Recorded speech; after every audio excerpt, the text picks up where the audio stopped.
The year of Shadow has ended, and we are still getting new Shadow figures.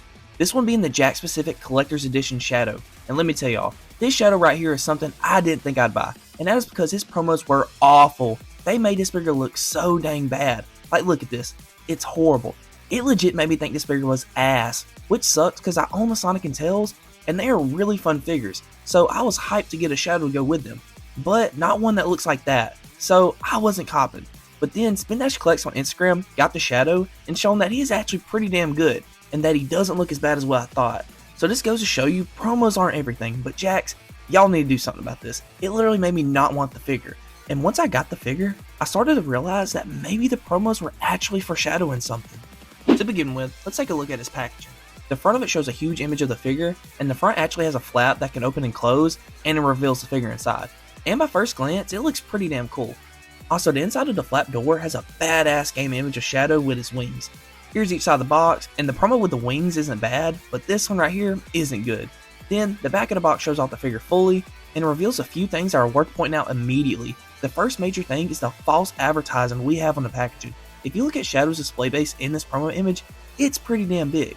Well, the one we got isn't this big at all. In fact, it's a decent bit smaller. Is this a major issue to me?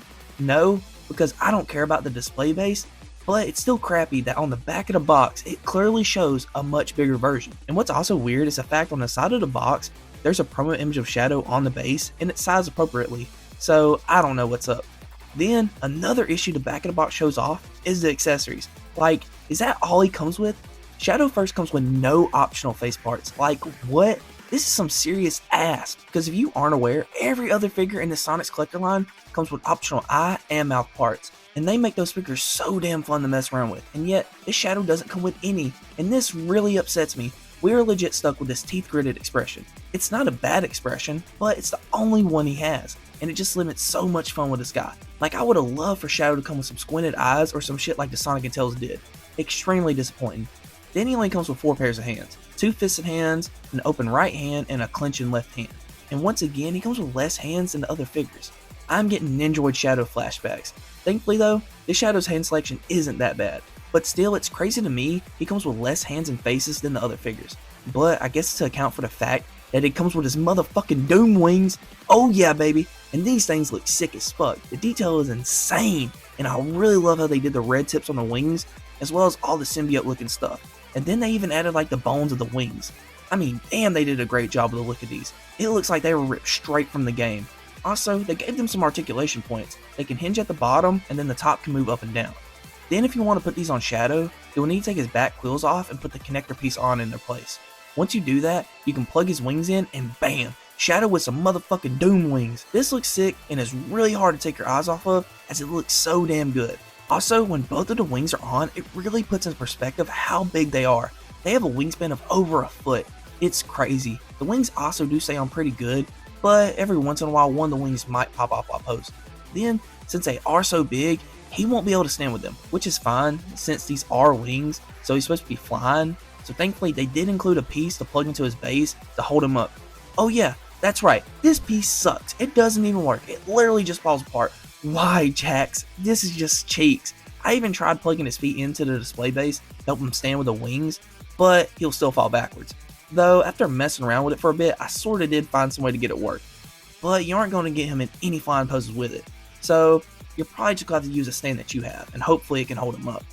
And I'm going to be completely honest about the wings. They are cool, and I appreciate the effort and work put into them, but I wish he didn't come with them, instead came with more faces, hands, and other accessories. Like Sonic came with a wisp and an emerald, and Tails came with multiple tails and a ring. Like, Shadow could have came with the 4th Chaos Emerald, a gun, or his bike. But I mean, if you do have those items just laying around, he does look good with them, but he can't hold a gun, sadly. Also, with the wings, since they are so heavy, you'd expect this figure to have some tight joints to be able to handle them. Well, that isn't the case. This guy's joints aren't that strong, and it's mainly around the legs, especially his left one. That thing is pretty loose. I mean, both of the legs really don't have the strongest joints, and this is probably because his feet are so damn big. I played plenty of Sonic games, and I don't think Shadow's shoes are supposed to be this big. Shit, I don't even think Shadow looks like this. Cause this guy comes with wings, so assuming he's based off how he looks in Sonic X Shadow Generations, well, I played the game, and this Shadow doesn't really resemble how he looks in that game to me. His proportions are horrible. His torso is too small, and his legs are way too long, and the big feet don't help at all. It looks wrong. Then his inhibitor rings are painted yellow, and that's bad because they're gold, and I know they can paint gold because they painted the ring that Tails comes with gold. And the same can be said for the bottom of his shoes. The yellow just looks cheap and ugly. Literally looks like some McDonald's shoes, so I don't know what's up. This figure is freaking $50, and that isn't cheap. And when you label this figure as a collector's item, anyone would expect the highest quality, and sadly, this guy isn't high quality at all. The loose joints, the poor paint apps, and then I'm just now noticing his head looks bad because of all the cuts and lines on it.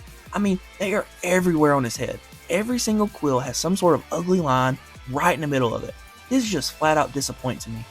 But even with all the issues he does have, I will give him a little credit as he doesn't look fully bad. Like, he does look cool and does look like Shadow, and you can get some pretty cool shots with him, such as what these cool fellows on Instagram have done, but the proportions really throw me off, and I'm trying so hard to like this guy, but it's really hard. And then his only redeeming quality is his articulation, but even there are some issues.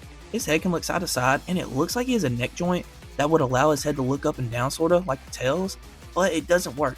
It's stuck, so that sucks. Wish they would have just did a ball joint like they did with the movie figures.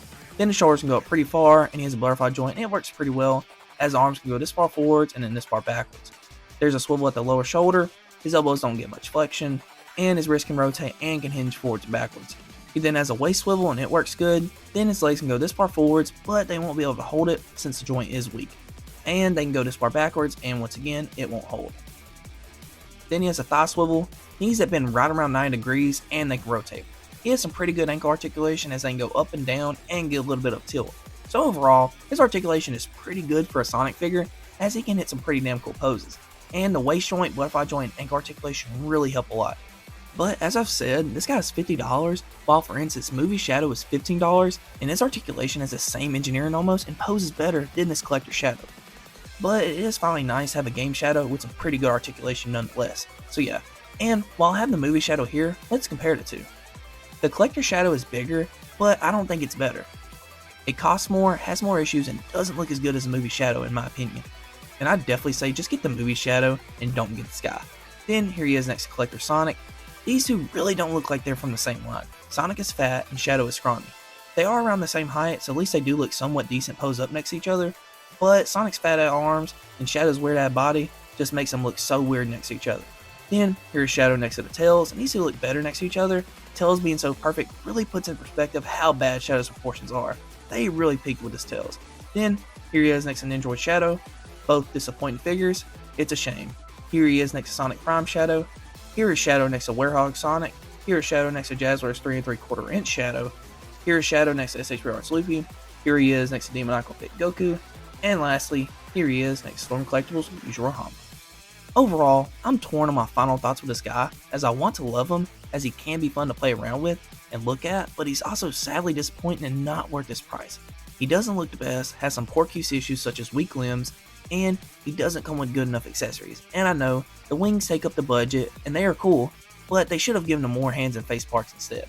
Because he simply just isn't as fun to me as the other figures from this line because of that. But still, he can hit some cool poses and can be somewhat fun playing around with. But I do feel pretty limited on what I can do. If you want this guy, I definitely recommend checking your local Targets. I got mine from the Target app for $50, and I wish I didn't. But I was hopeful this guy was going to be good and worth the price. Sadly, he isn't. And do not pay the aftermarket prices for this guy. It just isn't worth it. Find him for retail or cheaper if you can. Now, I'm sure some of y'all still want this figure, and do I blame you? No. I mean, he does look pretty badass in some poses, and having him display with the wings will definitely be a focal point in your collection. But, as I've said, for me, he isn't worth the price. And that's it for this one, guys. Y'all tell me what y'all think. Is he worth it to y'all? Thank y'all for watching, and I'll see y'all in the next one. Peace.